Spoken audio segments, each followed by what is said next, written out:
Assalamualaikum warahmatullahi wabarakatuh. Banyak sekali pertanyaan jamaah, Ustadz kasih kami channel untuk kajian anak-anak muda. Di antara anak muda berasal dari Aceh, luar biasa. Channelnya Maulizul Akbar Nak. Tonton, subscribe, like, share, komen. Assalamualaikum warahmatullahi wabarakatuh.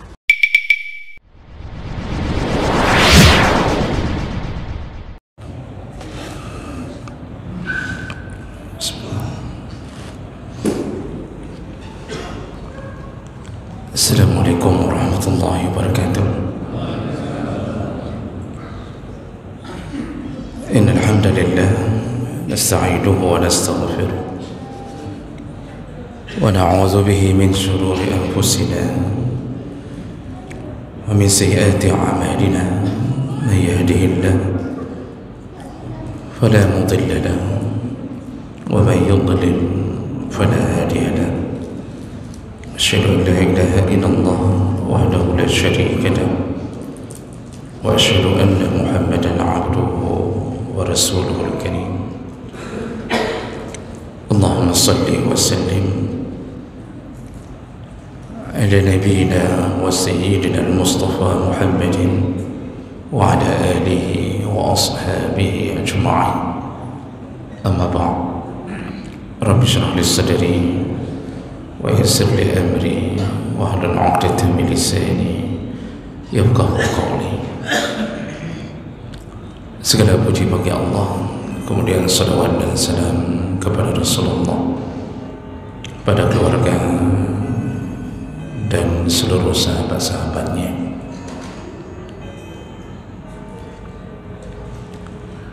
Bapak Ibu jamaah salat maghrib dan isya yang dimuliakan Allah, insyaallah kita sudah menyelesaikan pembahasan tentang adab-adab dalam mencari rezeki, dan itu banyak pertemuan yang sudah kita lakukan. Dan untuk malam ini kita akan pindah ke judul yang baru, dan ini sebenarnya masih berhubungan dengan rasa syukur kita di saat diberi rezeki oleh Allah, yaitu kita akan bahas adabul hadiyah, yaitu adab-adab dalam memberi atau menerima hadiah.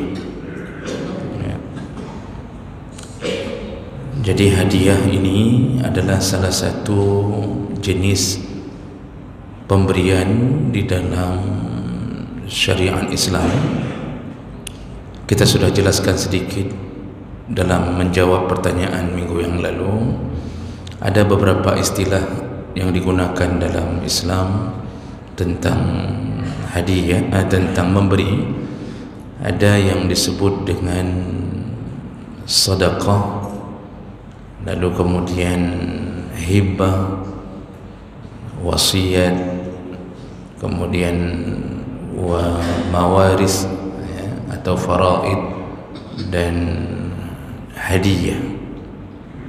Ini beberapa istilah yang ditemukan dalam syariat yang tujuannya sama-sama memberi sesuatu.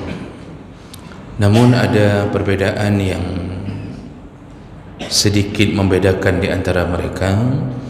Kalau sedekah itu memberikan sesuatu dengan tujuan menolong orang yang membutuhkan, dan itu hampir sama dengan kalimat infak. Kalau wasiat, kalau hibah, itu memberikan sesuatu kepada orang yang kita inginkan dengan memindahkan hak milik, dan itu suka-suka kita kepada siapa. Kalau wasiat, menginstruksikannya sebelum meninggal dan mengeksekusinya setelah meninggal, itu wasiat. Jadi kita ingin memberi sesuatu sebelum meninggal, kita berikan perintahnya, tapi eksekusinya setelah meninggal, yang disebut wasiat. Kalau warisan itu semuanya terjadi setelah meninggal, dan itu adalah hukum Allah yang langsung menyelesaikannya. Nah, malam ini kita bahas salah satu istilahnya, yaitu hadiah. Jadi hadiah itu memberi sesuatu yang tujuannya adalah menghargai, memuliakan seseorang di atas kebaikannya atau prestasinya. Itu disebut hadiah. Ya, makanya kita kalau mau kasih hadiah kepada anak-anak yang mendapatkan juara, maka kita menyebutnya hadiah. Kita mau memberikan sesuatu atas kebaikan seseorang, ya, atau pertemanan yang baik dengan kita, maka kita menyebutnya hadiah. Nah, dalam urusan beri dan menerima hadiah itu ada adab-adab yang diatur. Jadi tidak sembarangan bisa memberi hadiah. Nanti akan kita jelaskan sedikit-sedikit, satu persatu. Dia ada anjuran-anjurannya, ada pantang larangnya. Dan ini yang akan kita bahas mulai malam ini. Adab yang pertama dalam urusan memberi hadiah, yaitu an-niyatus salihah. Memberi hadiah itu dianjurkan benar-benar meluruskan niat. Itu yang dimaksud adalah memberi hadiah itu ikhlas, benar-benar mengharap ridha Allah. Dalam jenis-jenis pemberian hadiah itu ada model memberi hadiah itu karena mukafa'ah, ada yang karena mudahanah, dan ada yang ibtigha wajhillah. Jadi ada 3 model dalam memberi hadiah. Jadi ini kita bahas dulu fase pertama, yaitu tentang memberi hadiah. Nanti fase kedua baru kita bahas tentang menerima hadiah, adab-adab menerima hadiah. Jadi dalam urusan memberi hadiah, yang pertama sekali dianjurkan agar membuat hadiah itu menjadi pahala adalah benar-benar lakukan karena Allah. Karena hadiah itu ada yang modelnya mukafa'ah. Ya, mukafa'ah itu kita memberi karena orang sudah memberi. Ya. Jadi kita ini memberi hadiah karena hana mangan. Tidak enak, orang sudah beri maka kita beri. Makanya kan sering ada orang-orang yang menandai kado pemberian orang, datang ke walimah catat nama, nanti waktu buka kado itu dicatat apa isi kado itu. Kalau kado itu isinya rice cooker, maka nanti waktu menikah anak dia, kita juga akan membalasnya dengan rice cooker. Kalau kado itu kulkas 2 pintu, maka kita akan membalasnya dengan kulkas 2,5 pintu, kan begitu. Jadi itu mukafa'ah, kita memberi karena diberi. Nanti ada yang memberi disesuaikan. Kalau yang dibawa cuma anduk kecil atau sapu tangan, maka waktu mengkawin anak dia, kita pun akan memberi sapu tangan. Dalam hati kita yang kacau ada drog. Itu keburukan yang terjadi. Nah, ini membalas hadiah dengan hadiah ini itu termasuk hal yang baik. Mau membalas saja baik, tapi cenderungnya kita lakukan ini itu bukan karena Allah, tapi karena ingin diketahui oleh orang tersebut bahwa kita sudah membalasnya. Jadi permainan niat ini menentukan sekali berapa besar pahala yang kita terima. Ini model yang pertama. Kita akan juga dalam silaturahim kadang-kadang kita salah memaknai menyambung silaturahim. Jadi ketika kita menyebutkan ni mau ke mana, ke rumah teman, teman yang mana? Teman yang dulu waktu hari raya kemarin dia ke rumah kita. Ini tahun ni kita ke rumah dia lah. Tak enak kita tak balas. Nah, itu dalam bahasa Nabi itu tidak disebut dengan menyambung silaturahim. Rasulullah mengatakan laisal wasil bil mukafi. Tidak disebut menyambung silaturahim kalau tujuannya untuk mukafaah. Sama kayak hadiah tadi.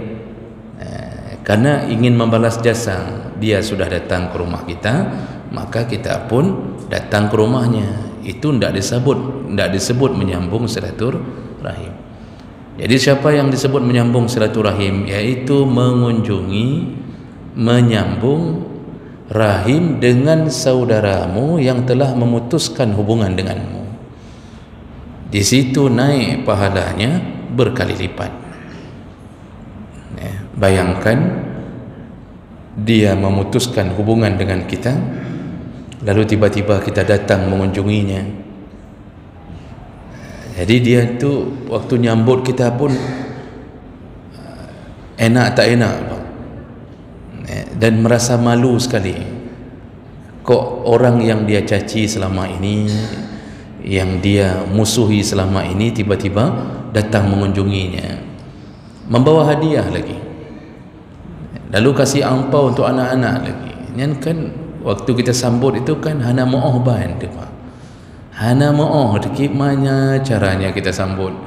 Apalagi sempat kita WA dengan caci maki, tiba-tiba datang. Ini sifat Nabi. Ini sudah masuk sifat Nabi. Itu yang disebut dengan menyambung silaturahim. Kalau cuma balas jasa, semua orang bisa. Ya. Dia sudah datang, kita datang balik, itu disebut membalas jasa. Walaupun ada yang kurang ajar, tidak pernah membalas jasa, hanya kurang ajar nanti. Orang sudah kasih hadiah, orang sudah berbuat baik, datang berkali-kali ke rumah kita, tidak pernah kita balas. Itu pun pekerjaan yang tak baik. Tapi yang kita perlu tahu bahawa ini niatnya masih dalam rangka membalas jasa. Ini model hadiah. Jadi tidak murni karena Allah. Kecuali kita rubah niatnya, kita membalasnya karena Allah yang menyuruh membalasnya. Itu perlu ilmu di situ. Karena Nabi menyuruh membalas kebaikan orang, lalu kita lakukan karena Allah yang menyuruh, bukan karena keinginan pribadi kita. Tidak enak kalau tidak kita balas. Dia beda, Pak. Itu model hadiah yang pertama. Ada yang model hadiah kata para ulama, yaitu bentuknya mudahanah. Mudahanah itu memberi hadiah untuk memuja, menjilat. Mudahanah itu menjilat, Pak. Jadi kasih hadiah ke pimpinan, kasih hadiah agar kita nanti dimudahkan urusan. Itu mudahanah, itu dalam rangka jilat menjilat. Ini kalau kelompok Rolling Stone namanya, itu beli dari daham. Ini model begini malah termasuk hadiah tercela. Jadi karena kita membutuhkan dia, kita sering memberi hadiah. Kalau dia tak punya lagi jabatan, kita tak beri hadiah. Itu kan sifat umum manusia, yaitu ketika membutuhkan orang lain, maka mulailah dia sering-sering memberi hadiah. Berbeda kalau memang sebelum dia dapat jabatan, kita sudah sering berbagi hadiah, itu tak mengapa. Jadi kita melanjutkannya. Tapi tidak, sebelum dia menjadi orang yang besar jabatannya, kita tak pernah beri. Begitu kita ingin membutuhkan sesuatu, kita mulai beri. Itu disebut mudahanah. Jadi dalam rangka menjilat para petinggi, dan itu sering terjadi, dan ini termasuk yang memberi hadiah benar-benar bukan karena Allah. Ini benar-benar melawan apa yang diinginkan Allah. Nah, ada yang ketiga, itu memberi hadiah ibtigha wajhillah, Jadi betul-betul mengharapkan ridha Allah. Ini yang sangat dimuliakan. Ya. Jadi inilah yang dianjurkan dalam agama. Makanya pekerjaan seperti ini, ya, Nabi SAW pun itu senantiasa memuji, menyatakan tentang baiknya orang yang suka memberi hadiah, tapi luruskan niat benar-benar hanya karena Allah Subhanahu wa taala. Ini yang pertama. Jadi kalau kasih hadiah itu luruskan niat dulu, karena niat menjadi penentu amal kita. Innamal a'malu binniyat wa likulli imri'in ma nawa. Niat adalah penentu amal, dan setiap orang mendapatkan sesuai dengan apa yang diniatkan. Maka penting sekali niat. Tidak ada suatu amalan pun yang tidak disandarkan pada niat. Pada satu hari Nabi SAW ketika sedang duduk dengan Aisyah radhiyallahu anha, istrinya, Nabi SAW mengatakan, wahai Aisyah, dulu waktu Allah mengirimkan burung untuk menghancurkan pasukan Abraha, baik pasukan itu maupun orang-orang yang bercampur dengan mereka, itu orang-orang di pasar yang bercampur dengan mereka, semuanya dibinasakan oleh Allah. Nah, jadi Rasulullah mengatakan ke Aisyah, Aisyah, tahukah engkau dulu waktu Rasulullah kan lahirnya di tahun itu, di tahun gajah, kata kalau orang mengingatnya dulu.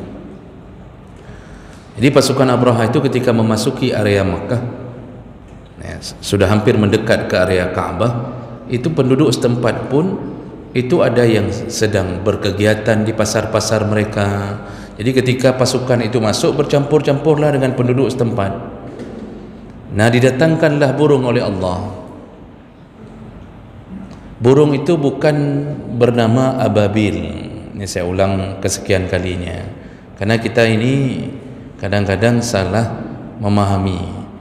Jadi kalau kita tanya, bahkan dibuat cerdas cermat, burung apa yang dikirim Allah untuk menghancurkan pasukan Abraha? Semua jawab burung ababil, katanya. Tidak ada nama burung namanya ababil. Tak ada burung dalam bahasa Arab yang namanya ababil. Ababilu itu artinya berbondong-bondong. Maksudnya burungnya datang dalam keadaan berbondong-bondong. Datang kita, suka-suka kita terjemahkan Quran, sudah jadi burung ababil.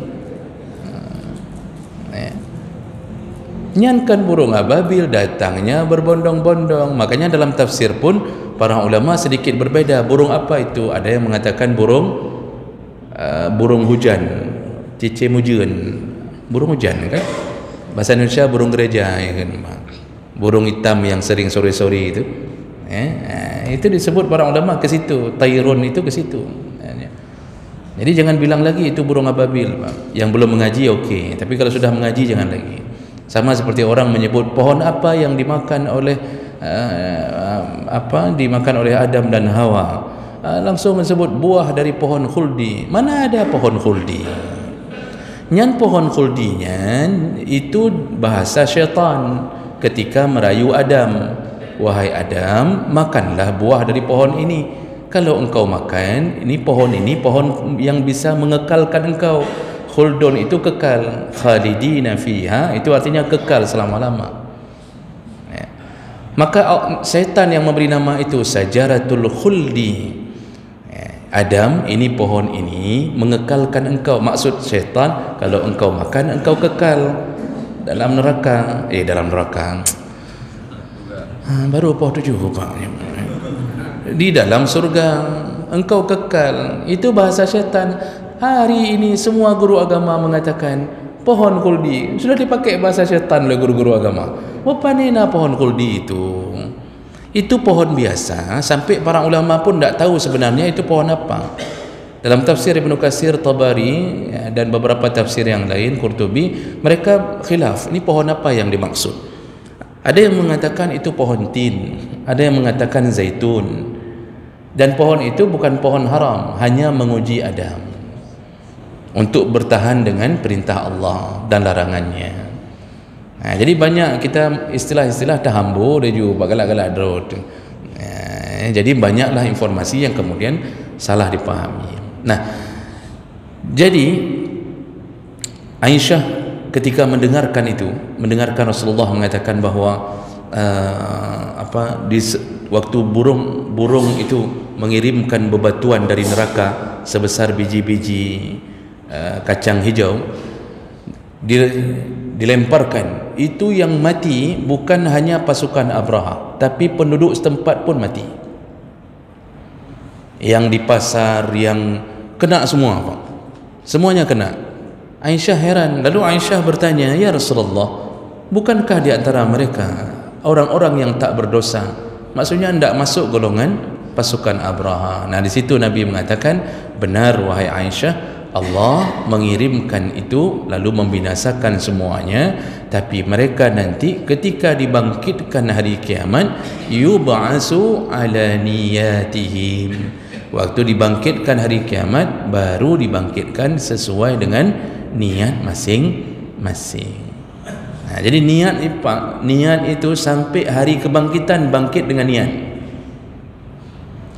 Waktu Allah beri musibah tsunami, di dalamnya ada orang yang saleh, yang ahli salat, di dalamnya ada yang ahli masjid, di dalamnya ada anak-anak muda yang tak pernah tinggal salat, tapi juga di dalamnya ada ahli maksiat, di dalamnya ada perempuan yang berjilbab sempurna tak pernah buka aurat, di dalamnya ada perempuan-perempuan yang selalu membuka aurat.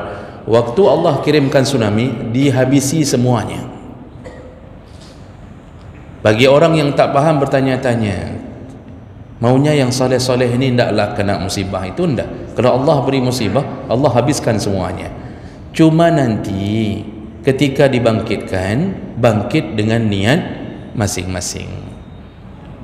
Jadi kalau kita meninggal dalam keadaan saleh, Allah bangkitkan dengan niat yang terakhir. Makanya Allah mengatakan, wala tamutunna illa wa antum muslimun. Janganlah engkau mati kecuali matimu dalam keadaan melakukan perbuatan seorang muslim. Kalau mati muslim, semua sudah mati muslim. Kita sudah semuanya mati dalam keadaan Islam. Selama tidak murtad berarti mati Islam. Yang Nabi, yang Allah maksudkan, matilah engkau dalam keadaan sedang melakukan perbuatan orang Islam. Matilah dalam masjid, matilah waktu mau masuk masjid, matilah baru keluar dari masjid, matilah dalam keadaan sedang sedekah atau mau bersedekah atau setelah bersedekah, matilah keadaan menuntut ilmu, sedang menuntut ilmu, mau menuntut ilmu atau pulang dari menuntut ilmu. Pokoknya matilah dalam keadaan niat yang baik. Makanya semuanya diukur dengan niat. Niat kita salah dipahami orang. Yang Allah tidak ukur perkataan orang, yang Allah ukur niat kita. Ada kita rencana berbuat baik, tapi orang mengira kita berbuat jahat. Maka kan ada kisah yang ditulis oleh raja dari Turki Utsmani yang ke Hamid II, saya lupa nama, Abdul Hamid II. Beliau tulis salah satu kitab. Beliau cerita pernah terjadi di masa Turki Utsmani, seorang ulama yang setiap malam, ini ada orang saleh, tapi tiap malam dia menuju ke tempat lokalisasi tempat pelacur, dan lalu dia juga sering membeli minuman khamar. Ketika dia meninggal, jenazahnya tercampak di jalan, tidak ada yang mau tolong, sudah tercampak. Sehingga lewatlah Raja Abdul Hamid ini, lalu kemudian dilihatnya seseorang tercampak di jalan, tidak ada yang tolong. Akhirnya dia suruh pasukannya bawa, cari alamatnya, dibawalah ke rumah. Lalu ditanyalah kepada istrinya, kenapa suamimu meninggal, tidak ada yang tolong di jalan? Kalau kami tak datang, orang-orang lewat lalu mencemoohnya. Jadi siapa-siapa lewat, dilihatnya, dilewatinya. Ada yang mengejeknya, mencibirnya. dilewati semuanya. Ditanyalah oleh raja ini kepada isteri, mengapa masyarakat benci kepada suamimu?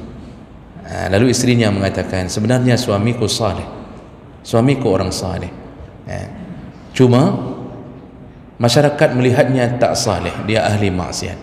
Kenapa? Setiap malam dia datang untuk membeli khamar, dan setiap malam dia mendatangi lokalisasi pelacuran. Padahal yang dia lakukan, kata istrinya ini, yang dia lakukan, dia membeli 1 botol minuman khamar setiap malam untuk dia buang ke dalam toilet, dia buang ke WC. Lalu dia berniat, ya Allah, ini yang bisa aku lakukan. Dengan hartanya dia mengurangi maksiat dengan cara membuang air khamar 1 botol 1 malam. Lalu dia datang ke tempat pelacuran, dia memberi uang ke 1 pelacur setiap malam. Dia mengatakan, malam ini engkau jangan melacur, ambillah yang halal. Sehingga banyak pelacur yang kemudian menyadari kesalahannya. Tiap malam dia kasih uang ke pelacur. Dia katakan, jangan kerja malam ini, jangan melacur malam ini, ambillah yang halal, pulanglah. Begitu pekerjaannya, sehingga orang mengira dia melakukan maksiat, padahal akulah yang tahu apa pekerjaannya. Begitu Pak, orang kadang-kadang salah memahami tentang kita. Allah tetap mengukur adalah niat orang itu, bukan pembicaraan orang. Makanya banyak kan keadaan kita yang kadang-kadang dicibir orang, padahal kita sebenarnya adalah orang yang mau melakukan kebaikan. Makanya penting sekali niat, penting sekali untuk memfungsikan niat apa yang kita lakukan. Ini di antara kita apa?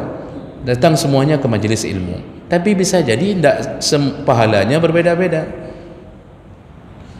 Ada yang datang betul-betul berniat, ini kita ikut pengajian, mudah-mudahan ada yang bertambah dari ilmu kita.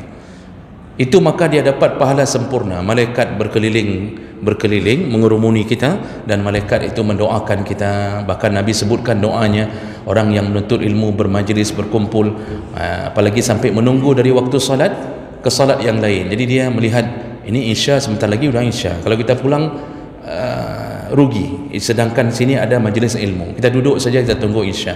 Malaikat mendoakannya, ya Allah ampunkanlah dia, ya Allah sayangilah dia, Allahumma gfir lahu, Allahumma arhamhu. Itu Nabi sebut langsung doa dari malaikat untuk kita yang betul-betul berniat karena itu. Tapi ada yang datang juga karena terperangkap tidak bisa pulang. Jadi begitu dia keluar, mobil tidak bisa keluarkan Pak. Kakak garu-garu oleh, gimana kita buat ni? Paksa kita duduk lah. Itu dalam masjid itu dia tidak fokus Pak, karena dia selalu mau kasih tahu ke Pak Nasir nomor mobil yang mau dikeluarkan, tidak enak rasanya. Akhirnya terpaksa bersabar. Ini terpaksa ini, itu dia tak dapat pahala karena niatnya bukan mau mengaji, karena terperangkap saja. Ada yang datang karena tak enak dengan kawan, di WA sama kawan terus-terusan, malamnya kajak apa? Kah kali mangga kunging hana kajak apa? Kamu dah saya lihat 5 kali tak datang, malam ni datang ya. Lalu dia mengatakan, kujak malamnya, tenangkah ni. Datang dia Pak, karena tak enak sama kawannya, disindir-sindir, akhirnya datang terpaksa. Niat itu membuat pahalanya tidak sempurna. Makanya niat itu sangat berfungsi. Begitu juga dalam memberi hadiah. Kalau beri hadiah, luruskan dulu niat, lakukanlah semata-mata hanya karena mengharap ridha Allah. Bapak Ibu, saya ingin kasih tahu sesuatu. Ini baru niat kita bahas nih. Tidak wajib bagi Allah mengumpulkan semua amal kita untuk memasukkan kita ke surga. Satu amal yang dicintai Allah, bagi Allah berhak untuk memasukkan hamba walaupun dengan satu amal, dengan syarat Allah senang, Allah ridha dengan amalan orang itu. Kita mungkin memberi hadiah semata-mata karena Allah, mungkin cuma itu yang kita lakukan. Salat tahajud tak pernah, kemudian selain itu mungkin sedekah kita mungkin kurang karena kita kurang mampu, kemudian kita pun mungkin karena badan kita lemah, tak sanggup tolong-tolong orang, tapi kita pernah memberi hadiah dan kita mengatakan ke Allah, ya Allah, aku berikan ini karena Engkau yang menyuruhnya, ya Allah, berharap benar-benar ridha Allah. Bagi Allah tak wajib untuk mengumpulkan semua amal untuk memasukkan hamba ke dalam surga. Makanya coba lihat hadis-hadis yang menyebutkan bahawa Saking hebatnya niat karena Allah, seorang pelacur dimasukkan surga hanya karena menolong anjing yang sedang kehausan. Itu hadis. Ada dua hadis, Pak, riwayat Muslim. Satu menyebutkan laki-laki, satu hadis lain menyebutkan pelacur. Hadis yang sahih. Padahal pelacur, tapi karena dia betul-betul karena Allah melihat ni makhluk Allah, anjing yang dia tolong, betul-betul dia niatkan karena Allah, dia turun ke sumur, dia isi sepatunya dengan air, dia kasih minum makhluk Allah yang sedang kehausan. Dia berharap, di saat itu dia berharap ridha Allah. Apa yang Allah lakukan untuknya? Allah ridha dengan perbuatannya, Allah ampunkan dosanya, Allah masukkan dia ke surga, kata Nabi. Itu seorang pelacur. Jadi setelah ini jangan pula kita mengamalkan ini, kita jadi pelacur dulu lalu kita cari anjing. Ini maksud Allah, maksud Nabi mau cerita ini. Allah itu Rahman, Allah itu Rahim.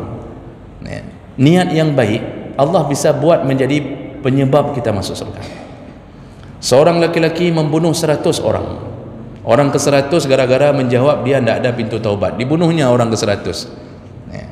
Lalu dia ketemu sama orang alim, ditanya ada pintu taubat enggak? Ini kalau dijawab enggak ada pintu taubat, 101 berarti ini jadinya. Ternyata orang alim ini mengatakan ada. Tetap engkau diterima taubatmu. Pergilah, hijrahlah ke kampung sebelah. Pergilah ke kampung di sana. Bergabunglah dengan mereka. Ya. Maka engkau akan menjadi baik. Bertobatlah karena Allah. Pergi dialah. Pergi dia, di tengah jalan meninggal dunia. Lalu malaikat maut, malaikat azab dengan malaikat rahmah berdebat. Ya, debat. Ini debatnya sekali aja, tidak sampai 3 kali. Ya, ya. Jadi malaikat rahmat dan malaikat azab itu berdebat. Malaikat rahmah mengatakan dia sudah mau taubat, biar bersama aku, ruhnya bersama aku, untuk minta izin sama Allah masuk surga. Malaikat azab mengatakan bahwa tidak, dia sudah membunuh 100 orang. Malaikat saja berdebat, Pak, dalam urusan ini, menunjukkan itu makhluk Allah. Lalu Allah kirimkan satu malaikat lagi untuk menengahi mereka. Apa yang malaikat ketiga katakan? Bahwa ukur, kalau lebih dekat jasadnya dengan pintu tempat hijrah, dia surga. Kalau lebih dekat jasadnya dengan pintu kampung dia membunuh terakhir, dia neraka. Diukur, Pak. Ternyata shibran, sejengkal lebih dekat ke pintu taubat. Padahal baru niat, belum tahu, baru niat, Pak, belum taubat. Nah, langsung divonis surga setelah membunuh 100 orang. Itu fungsi niat. Makanya penting tak jaga niat. Mau lakukan apapun, rubah dulu niat. Ini mau ngapain nih? Ini mau ngapain?